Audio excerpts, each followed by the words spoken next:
Let's jump on the next topic, and it's relevant. So if you are listening to this on a Thursday, the game is on Thursday Night Football. But if you're listening to this Christmas Eve, Christmas Day, whatever, just be aware that this game has happened, folks. So obviously do appreciate it, and you can fast forward 8 to 10 minutes if you want, but you can listen to us now and hear our thoughts and laugh at us if you do want.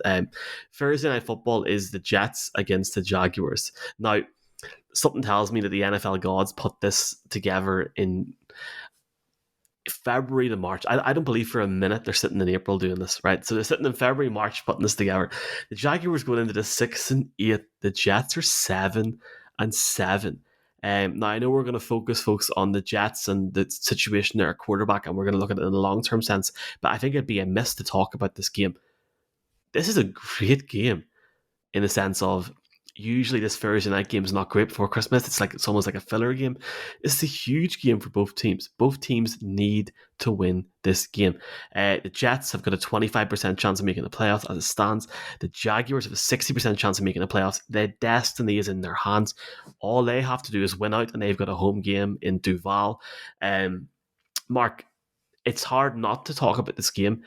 But at the time of recording, it looks very, very likely that Zach Wilson will be the quarterback for the New York Jets. Robert Saleh on Tuesday saying that again in this press conference. So it's intriguing. I think if Jets fans had the choice between Mike White, Zach Wilson, and Joe Flacco, I think we all know who they'd want to play this week. But looking more long term, do you think it's unfair not to give Zach Wilson another season? It's almost like thinking short term will tell you what you want to think long term. Who would you want in this game this week? And it's Mike White. So why would I want Zach Wilson? I mean, he's had over a year now to get accustomed to the NFL, and he hasn't been able to show it. So when your playoffs are on the line, there's no point looking forward to the future because you have them on the line right now when you should, like the way that this season started. And it's a point that I was going to bring up at the end, but I'll bring it up now. When they started to go downhill, do you want to take a guess when you might have put that? When Breece Hall went down, the running back, at that point they were 5-2. Since then they're 2-5. So that brings us to the 7-7 record. And what does that mean? It means they were different on offense, and you were able to rally behind Breece Hall and not trust the quarterback so much, or certainly not put it on his shoulders. They were able to complement the defense with that run game, whether that's running the clock or not. So I think it was no coincidence that when it was put onto Zach Wilson's shoulders that he was completely found out. The New England game, absolutely, you have to, when you're going to talk about him and his future, I think that's when he lost not only the Jets organization, but Jets fans. That was the game that they had 102 total yards. 103 total yards, 2 in the second half, looking absolutely miserable. And then he was asked after the game, to let the defense down. He said no. Since then, I thought that was, the nail in the coffin. As things turned out, Mike White got injured, and it's kind of funny when you look back at what happened after the game when Mike White was knocked out last week. Robert Saleh said the tests were positive on the sideline. He should be back. So look how things have played out. I'm not going to say it's thanks to the Tua thing, but we know that Mike White went to 10 different doctors trying to get someone to pass him to get into the game last week, and they wouldn't do it. But when I circle back to saying about losing the organization, did anyone catch where Mike White was just in the weekend gone by? Tight end CJ Ozama is producing a show on Broadway, and it was Mike White was at the show. I didn't see Zach Wilson there. So I suppose when you talk about not only his play, I mean, Zach Wilson last weekend back in the game, and he had his chances. First and second quarter, he had some great throws, 33, 40, 50-yard throws. But then when it came to the third quarter, he had the interception. And at the end of the day, it was the defense that let them down when they had a lead in the fourth quarter. But when I look at the difference between Zach Wilson and Taylor Heineke, this might be, not giving the game away here, Zach Wilson and Mike White, it reminds me of the whole story that's going on with Carson Wentz and Taylor Heineke. It's the second overall pick versus a guy that was picked in the 5th overall, just like in Washington, it's the second versus an undrafted guy.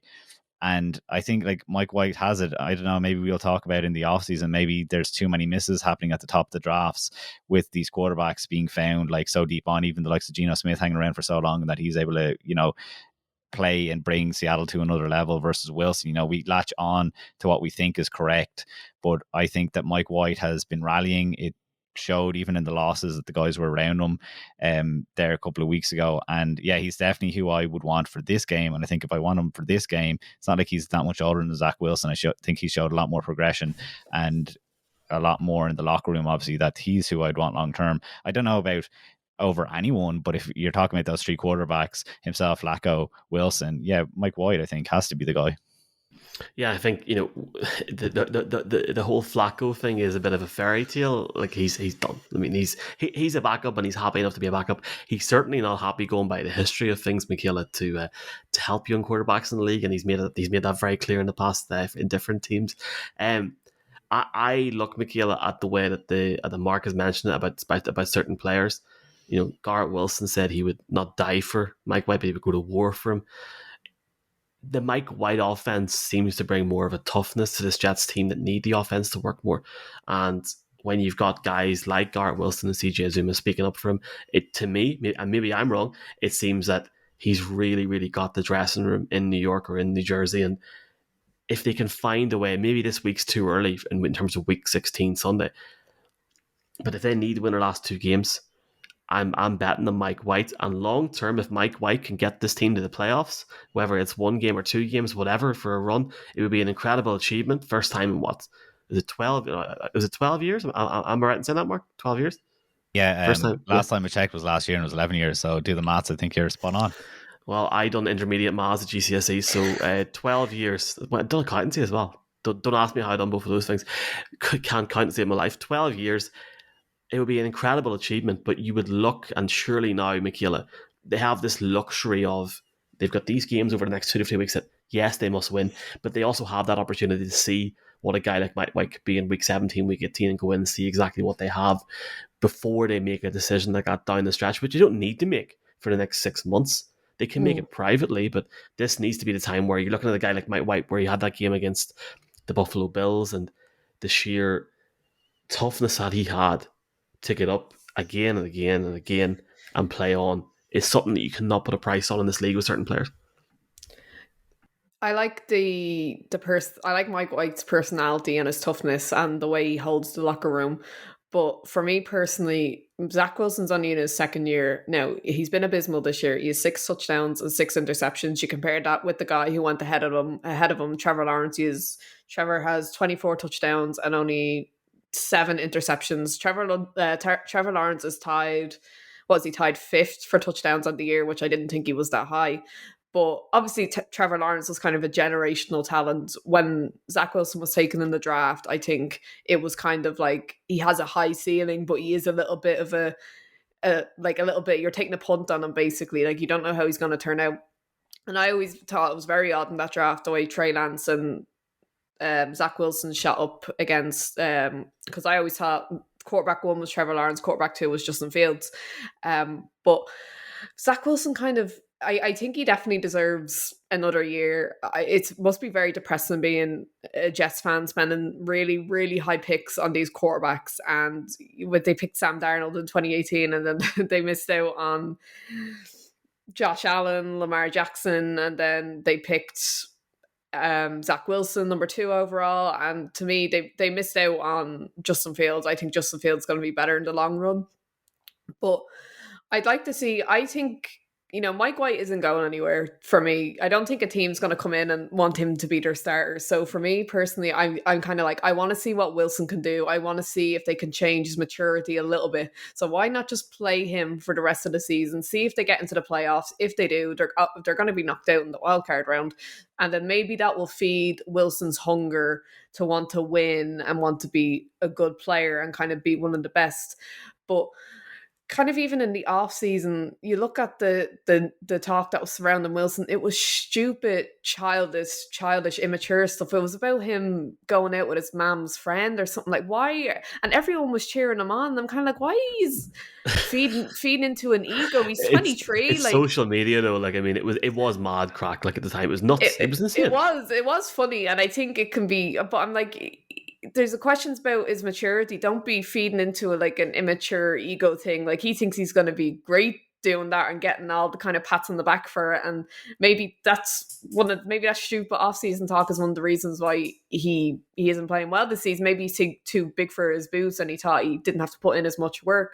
But like I said, spending a second overall pick on that guy, and he's only in his second year, you have to give him at least one more year. Mike White's going to be there next year anyway, so if you play him halfway through the season next year and he's not the answer, you can throw in Mike White then and see what Mike White can do for the rest of the season. But yeah, I think play Wilson for the rest of the season, see if they can get into the playoffs. If they do, maybe that can change a little bit of his personality. And then if he doesn't work out, you have Mike White next year. So that's what I think. All I can make of is Breaking Bad and Mr. White. I will say I did feel bad for Zach Wilson when he went down in pre-season. I really felt bad for him, and at least he has come back to an extent where he is, as of the time of recording, playing on Thursday night. Let's see what happens. Do you know what though, Michael? It's so funny that you say that. I felt sorry for Jets fans at the time, thinking that we weren't going to get this assessment year. That was what my first tweet at the time was. And it's at least we have gotten them back on the field and they've seen it, because we all knew going into this would be an assessment year. I 100% agree with Michaela. I think because of the investment in the second round pick that they will play him next year. I guess when the question is put to us, who would we rather, is kind of a different question. I do think they'll stick with him, but I think it's a sinking ship. Oh, okay.